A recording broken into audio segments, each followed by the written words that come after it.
I am Sarthak Gupta and today I am going to teach you class 10 chapter 2 sectors of Indian economy in economics. Okay. So आज हम ये discuss करेंगे कि जो हमारे India का इकोनॉमी है वो किस पे बेस्ड है, किस किस सेक्टर पे बेस्ड है और किस तरह से बेस्ड है। हमारी जीडीपी को स्ट्रॉन्ग करने के लिए किस तरह की इंडियन इकोनॉमी हमारे इंडिया को सपोर्ट करती है। First, on the basis of nature of activity, मतलब प्राकृतिक तरीके से, नेचुरल तरीके से हमारी इंडियन इकोनॉमी किस तरीके से डेवलप करती है। पहला है प्राइमरी सेक्टर।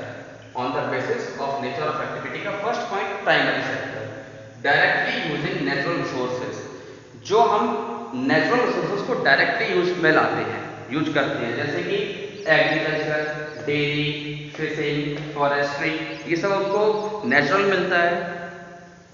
इसलिए हम इसको एग्रीकल्चर एंड रिलेटेड सेक्टर भी बोलते हैं। सेकंड है secondary sector. Natural resources are changed in other forms by process of manufacturing. जो रॉ मटेरियल आया, जैसे कि वीट आया, वीट को क्रॉप हुआ, हार्वेस्टर से क्रॉप आया, दाना आया, मार्केट में सप्लाई हुआ, फिर उसको फैक्ट्रीज में ले गए, कंपनीज में ले गए, उससे आटा बनाया, आटे से ब्रेड बनाई, मैदा बनाया। तो ये जो रॉ मटेरियल्स जो प्रोडक्ट्स होते हैं उससे जो प्रोडक्ट बनाए जाते हैं, फॉर एग्जांपल शुगर केन है, उससे शुगर बनती है, तो शुगर सेकेंडरी सेक्टर में आ जाएगी, लेकिन जो शुगर केन होगा वो प्राइमरी सेक्टर में होगा। For example sugar mill, textile, bread factory, इसलिए हम इसको इंडस्ट्रियल सेक्टर भी बोलते हैं। Third, tertiary sector. Tertiary sector क्या होता है? Activities that help in development of primary and secondary sector. ये सबसे इंपॉर्टेंट सेक्टर है क्योंकि ये कुछ ग्रो नहीं करता है, ना ही कुछ प्रोडक्ट बनाता है, लेकिन ये इन दोनों सेक्टर्स को, प्राइमरी सेक्टर और सेकेंडरी सेक्टर को सपोर्ट करता है पूरा पूरा। और ये इस तरह की एक्टिविटीज होती हैं जो डेवलपमेंट देता है प्राइमरी और सेकेंडरी सेक्टर को। फॉर एग्जाम्पल ट्रांसपोर्टेशन, बैंकिंग, इसलिए हम लोग उसको सर्विस सेक्टर बोलते हैं। प्रोडक्ट बना, सप्लाई होना है, रेलवे के थ्रू जाएगा, ट्रांसपोर्टेशन के थ्रू जाएगा, पैसा आएगा, वो इकट्ठा बैंक में होगा, ये सभी इसके एग्जाम्पल है। सेकेंड है on the basis of the way peoples are employed. हमारे इंडिया में किस किस बेसिस पर पीपल्स एम्प्लॉयड हैं, कैसे कैसे उनके पास एम्प्लॉयमेंट है, रोजगार। First, organised sector. Organised sector में क्या होता है? Terms of employment are regular and peoples have assured work. मतलब जितनी भी इंडस्ट्रीज हो गई, बड़ी बड़ी रिलायंस हो गया, टाटा हो गया, बिरला हो गया, अडानी ग्रुप हो गया, ये जितनी बड़ी बड़ी इंडस्ट्रीज हो गई हैं, यहाँ पे पीपल्स को फैक्ट्री एक्ट और मिनिमम वेजेस एक्ट के बेसिस पर, जो हमारे गवर्नमेंट ऑफ इंडिया के रूल्स और रेगुलेशंस हैं, उसके बेसिस पर पीपल्स को यहाँ पर जॉब मिलती है। उनको एक फिक्स्ड टाइम पे जॉब करनी होती है, कोई उनको एक्स्ट्रा टाइम नहीं देना होता, रेगुलर उनका पेमेंट आता है, उनकी एक बार जॉब फिक्स्ड हो जाती है, उनका फंड, पीएफ, हर कुछ गवर्नमेंट के रूल्स और रेगुलेशंस के अकॉर्डिंग ही करता है। इनकी जॉब की सिक्योरिटी होती है। दूसरा होता है अनऑर्गेनाइज्ड सेक्टर। अनऑर्गेनाइज्ड सेक्टर कैसे होते हैं? Outside the control of government and workers have a regularity of income and job.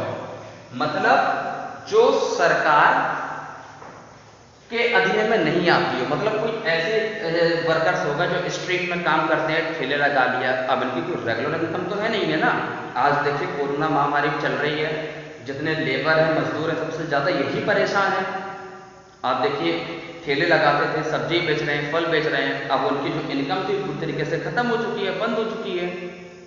तो जिनकी जॉब सिक्योरिटी नहीं होती है, इनकम और जॉब दोनों सिक्योरिटी नहीं होती, रेगुलर नहीं होती है, वो आते हैं अनऑर्गेनाइज्ड सेक्टर में। तीसरा है on the basis of ownership. अब हम ऑनरशिप की बात करेंगे, मालिकाना जिसको हम बोलते हैं। पहला public sector, industries that are owned by state and its agency. मतलब जो सरकार है या तो डायरेक्टली उसके गवर्नमेंट खुद ही अपनी इंडस्ट्री चलाती हो, या उनकी जो एजेंसी होती है, जैसे रेलवे हो गया, पेट्रोलियम हो गया, ये सारी की सारी, तो ये सब आ जाएंगे आपको पब्लिक सेक्टर में। अब प्राइवेट सेक्टर क्या होता है? Industries that are owned by individuals, firms that are found by individuals. ये रिलायंस हो गया, टाटा, जो मैंने यहाँ पे आपसे बात किया था ये ऑर्गेनाइज सेक्टर में, तो जो रिलायंस हो गई, टाटा हो गई, बिरला हो गई, जो बड़ी बड़ी कंपनी हमारे इंडिया में इस समय स्टैब्लिश्ड हैं, वो सारे के सारे फर्म्स आएंगे जो इंडिविजुअल चलाई जाती हैं।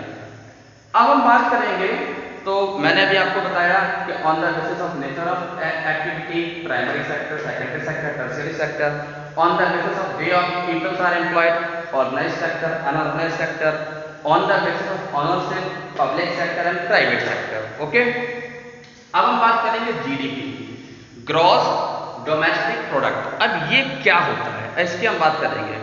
दरअसल जीडीपी का क्या मतलब है? It is the sum of the total final goods and services produced in the three sectors of a country during a particular year, और इसको मेजर कौन करता है? Central government ministry of India. देखिए क्या है, कोई जो प्रोडक्ट हुआ, सर्विस हुआ, उसकी इनकम होती है। 1 किलो चावल 20 रुपए का है, हमने 100 किलो चावल बेचा, कितने का हो गया? 2000 रुपए का हो गया। तो उसकी जो वैल्यू निकल के आती है, तो जो सर्विसेज की या सेक्टर्स की जो वैल्यू निकल के आती है, उस वैल्यू को हमारे जो इंडियन इकोनॉमिस्ट थे उन्होंने उसको कैलकुलेट किया और जीडीपी बना। अब 1973 से 2003 के अंदर हम बात करेंगे, तो प्राइमरी सेक्टर, सेकेंडरी सेक्टर और टर्शियरी सेक्टर 1973 से पहले हमारा इंडियन जो जीडीपी था वो सबसे ज्यादा प्राइमरी सेक्टर पे डिपेंडेंट था, क्योंकि यहाँ पर सिर्फ खेती हो रही थी, इंडस्ट्री थी नहीं, ट्रांसपोर्टेशन बैंकिंग सर्विस हमारे यहाँ अच्छी थी नहीं। लेकिन 1973 के बाद से, मतलब आप ये समझ लें कि ये करीब 30-40 सालों में हमारे इंडिया प्राइमरी सेक्टर तो अच्छा हुआ ही, उसके साथ ही सेकेंडरी सेक्टर और टर्शियरी सेक्टर, मतलब इंडस्ट्रियलाइजेशन हमारे इंडिया में काफी ज्यादा हुआ और उसके साथ ही साथ में टर्शियरी सेक्टर में बहुत डेवलपमेंट आया। आज मैं आपको जीडीपी का एक रेशियो बताऊं, तो प्राइमरी सेक्टर का जो रेशियो है वो केवल 1/4 हमारे जीडीपी में कैलकुलेट होता है, और जो सेकेंडरी और टर्शियरी सेक्टर है वो 3/4। क्यों रेशियो में? क्यों, वाई? इसका रीजन क्या है?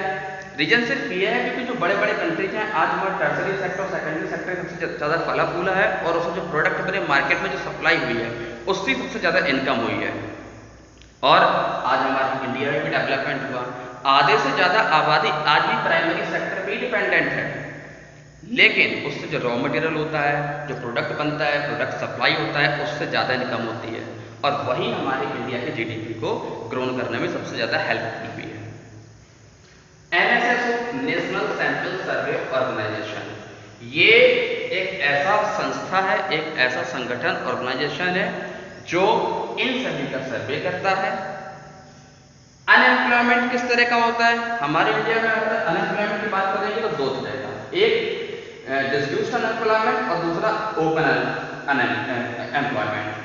डिस्प्यूट एम्प्लॉयमेंट क्या होता है, ओपन एम्प्लॉयमेंट क्या होता है कि सपोज दैट किसान है, खेती करता है, छोटा सा खेत है, 2 लोग खेती कर रहे हैं तो भी उतना ही अनाज उगना है, 5 लोग कर रहे हैं तो भी उतना ही अनाज उगना है। तो जब 3 लोग एक्स्ट्रा काम कर रहे हैं, उनको कोई ज़्यादा एक्स्ट्रा बेनिफिट नहीं मिल रहा है, तो वो हिडन फॉर्म में अनएम्प्लॉयमेंट ही तो है। अगर हिडन फॉर्म में अगर हम देखेंगे उनको, तो ये हमारा अनएम्प्लॉयमेंट ही तो आता है। क्यों अनएम्प्लॉयमेंट आता है हमारा?